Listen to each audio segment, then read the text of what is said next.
Boa noite, meu nome é Tatiana Álvares. Eu vim aqui falar sobre o segundo trabalho prático da disciplina de robótica móvel, mais especificamente sobre a parte de planejamento de caminhos e o algoritmo Roadmap. Aqui é a introdução do trabalho, a importação das bibliotecas. Aqui são as classes e funções compartilhadas por ambos os algoritmos desse trabalho. E aqui eu optei por criar classes para cada objeto do Coppelia e subclasses definindo esses objetos específicos. Isso facilita a reutilização de código, melhora o encapsulamento e organização. Aqui é a parte de planejamento de caminhos com algoritmo de campos potenciais, que vai ser visto mais tarde com o Philip. E aqui a parte de planejamento de caminhos com algoritmo roadmap, o início da implementação. Aqui estão as classes de dados utilizadas no algoritmo roadmap.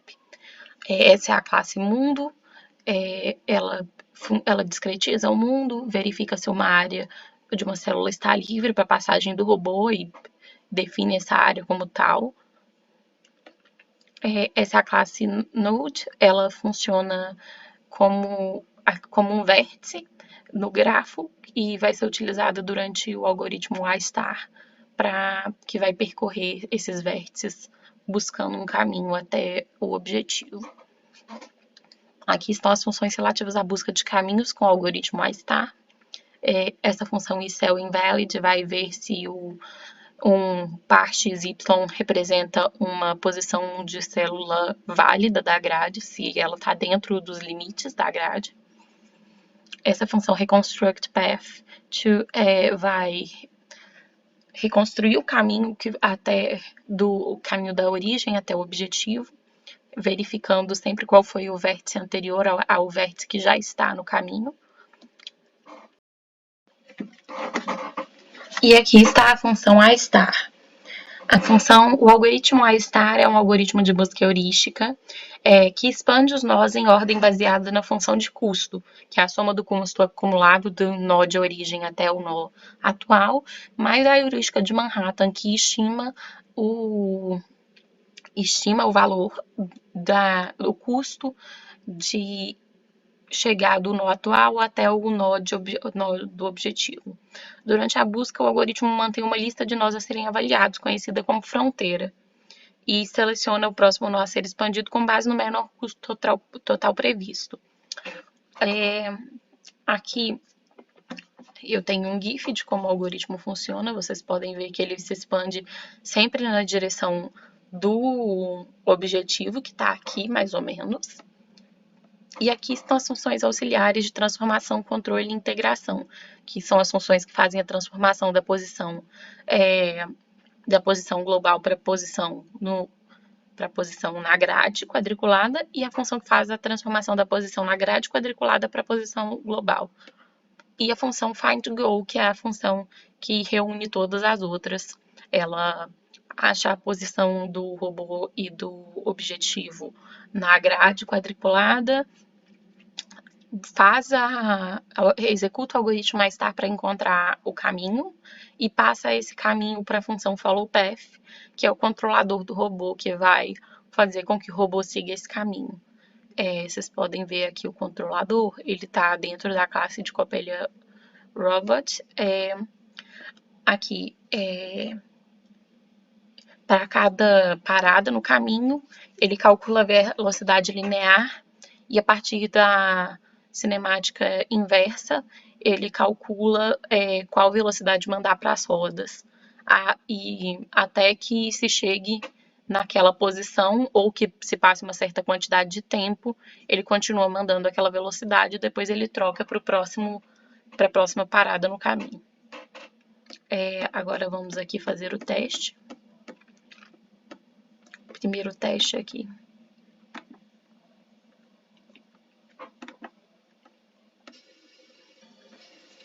Vocês podem ver o robô.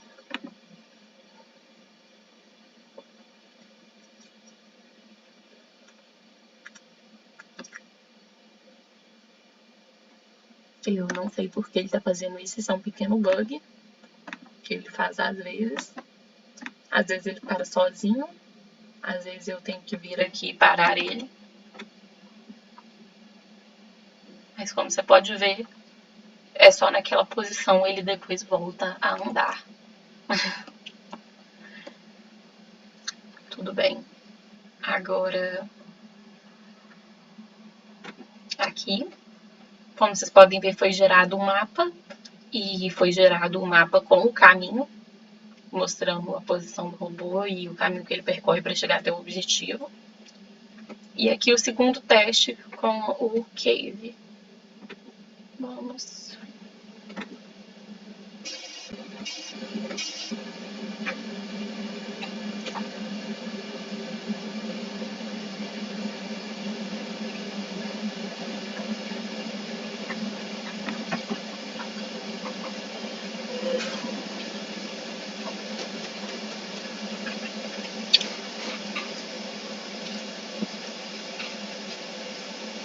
Aqui ele dá uma agarradinha. Esse é um dos problemas que a gente teve, porque como não há um mapa preciso com as paredes da caverna, eu precisei gerar um a partir da textura da caverna. Então, esses cantinhos aqui não tem ficaram meio cinza, então o robô não consegue interpretar muito bem. Mas como você pode ver, ele, de novo, ele tem esse mesmo bug, mas ele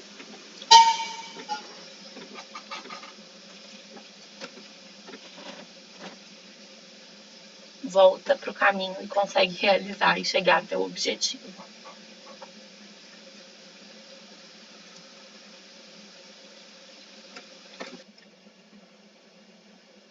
Então foi isso. Aqui eu calculei os tempos de execução.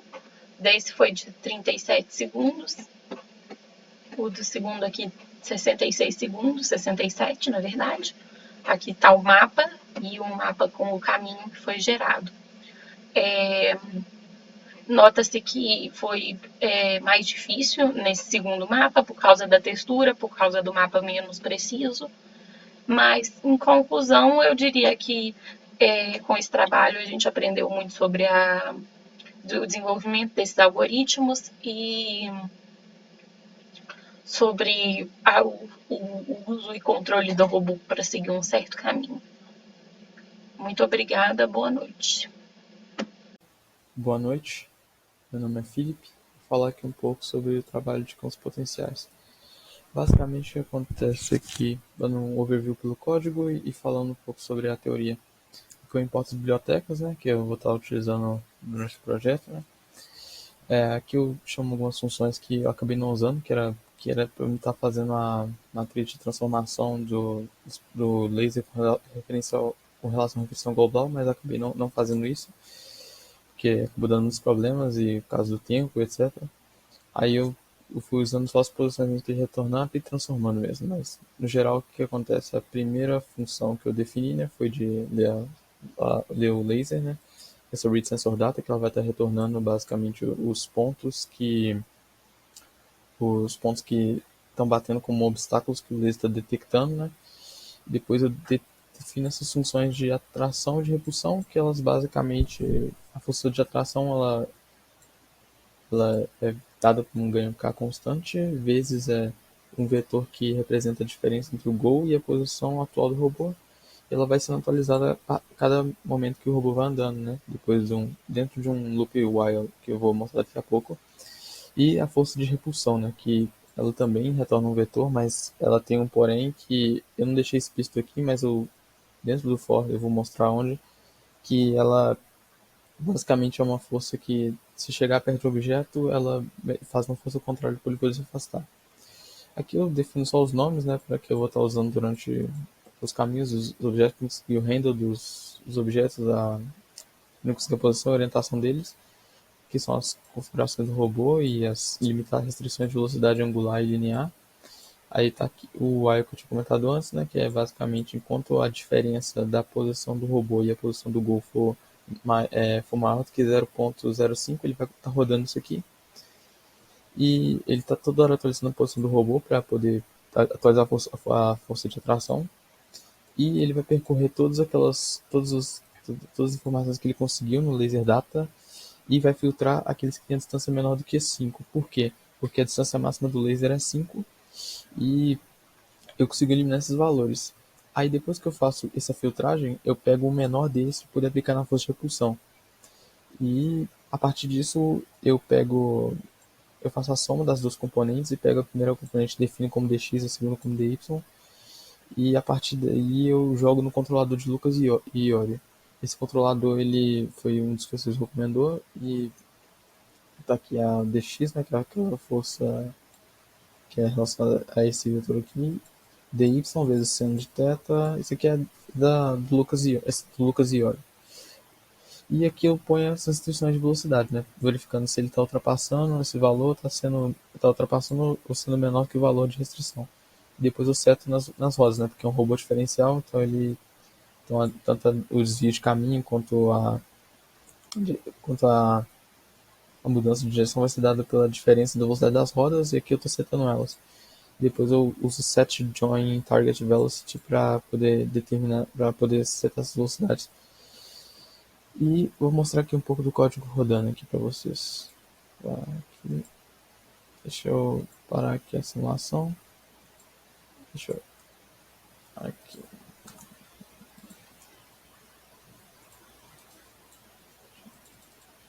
Acelerar um pouco para ele poder ir. E o que, por exemplo, ele está conseguindo chegar no gol certinho. Tá? Ele desviou um pouco aqui da negócio, eu consegui fazer essa parte. O problema que eu estava encontrando é que às vezes dava mínimos locais e às vezes foi por erro meu de código mesmo que eu não consegui implementar de maneira eficiente para ele poder estar desviando. Vou agora mostrar aqui a outra cena que eu tinha criado. Isso aqui. Deixa eu só mover Deixa eu mover pra cá. O robô eu vou colocar aqui porque tá tendo problema pra. Aqui eu acho que vai dar um probleminha porque as partes são muito próximas, então as nossas forças de revolução vão ficar meio desorganizadas. Como eu tô pegando o mínimo, a chance de dar. A chance de não funcionar diminui um pouco. Deixa eu dar Ctrl C.